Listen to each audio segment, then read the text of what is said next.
ที่จังหวัดมุกดาหารเพิ่นได้มีการแถลงข่าวมุกดาหารพรายนะครับ2026ภายใต้แนวคิดมุกมีพรายส่องประกายสายรุ้งพุ่งทะยานสู่ความเท่าเทียมครับนางปณิดาพันโชติครับรองผู้ว่าราชการจังหวัดมุกดาหารเปิดงานแถลงข่าวมุกดาหารพราย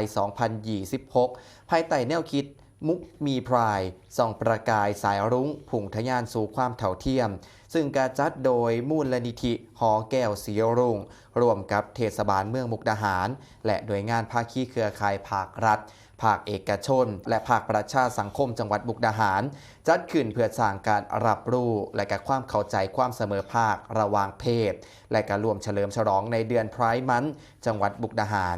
จากนั้นครับกับเป็นการโต้ว่าที่ในหัวข้อคุณเห็นด้วยหรือไม่ที่คนข้ามเพศหรือทรานเจนเดอร์จะใช้คำนำหน้านางสาวโดยฝ่ายเสนอครับเป็นผู้แทนจากสภาเด็กและเยาวชนจังหวัดมุกดาหารและกับฝ่ายค้านจากสภานักเรียนโรงเรียนมุกดาหารวิทยานุกูลโดยในปีนี้ครับงานมุกดาหารพราย2026กำหนดจัดขึ้นในวันที่18มิถุนายน2569ภายใต้แนวคิดมุกมีพรายส่องประกายสายรุ้งพุ่งทะยานสู่ความเท่าเทียมณสาราเรารักมุกดาหารตลาดอินโดจีนจังหวัดมุกดาหารโดยจะมีขบวนพาเหรดซึ่งก็เป็นการแสดงพลังครั้งสำคัญของภาคอีสานในการสนับสนุนและประกาศความพร้อมของประเทศไทยในฐานะฟันเฟื่อนชิ้นสำคัญบนเวทีโลก